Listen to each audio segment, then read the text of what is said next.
you actually start to do exercises with your horse that actually have it elastic. So I'm going to do a little bit of passage and to the piaffe and back again. So what I have to do, as you can imagine, when a horse has done a few Grand Prix, he very quickly starts to know what's happening in the test, because, I mean, obviously to get to this level, they are intelligent. So where we have to do our piaffe is mostly on the centre line, across the centre line.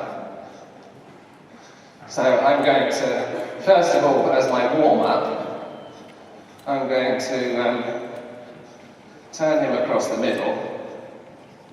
And I do this at home like serpentines, and I bring him back, and then I ride him forward again, and I bring him back, and then I ride him forward again, until he's not sure when I'm going to ask, so that never in a test, when I get here, he starts to stop, back, forward.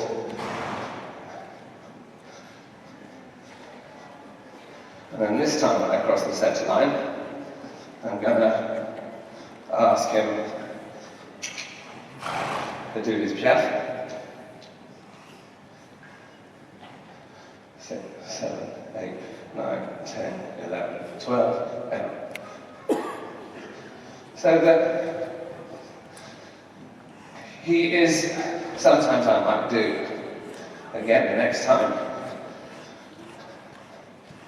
I'm going to come in, short, out, short, out.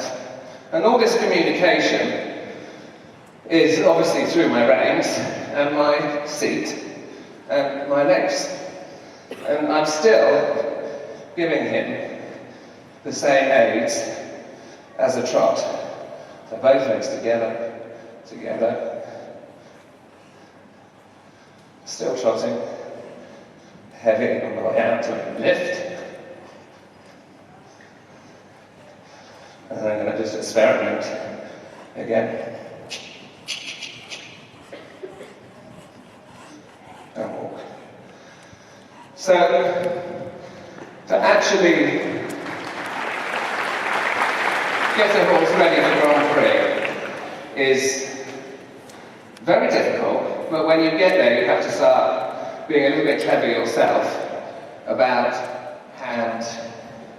If you look at his canter is a lot bigger than Fernandez.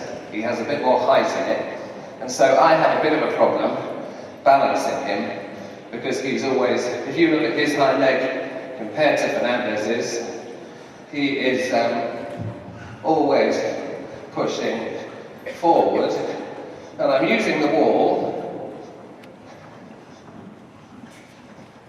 because the wall helps me keep him straight. So we teach all the horses when they learn the flying change to do all their tempo changes on the wall before we move to the diagonal.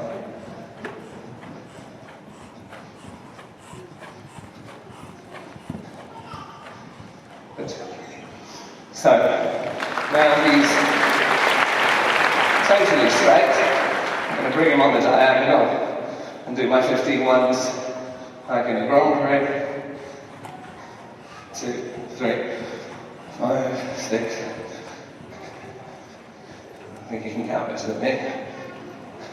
50. Good. So, you know, it's important, these things are, the horses are very important to have the hind legs match the front legs.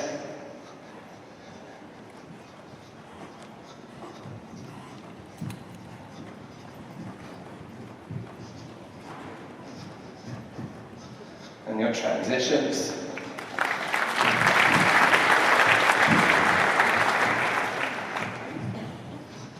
And that not always do I go the whole way, sometimes back, sometimes forward. So, again, when I say that you have to do a lot of transitions because that's part of making a horse really responsive. You know, you could see 3 transitions on the diagonal there, just as I'm doing various transitions with my breathing right now. And in my defense, nobody knows how bouncy this horse is. He's bouncy. And that one is like a sofa, which is why I like. Why she's white and I'm red.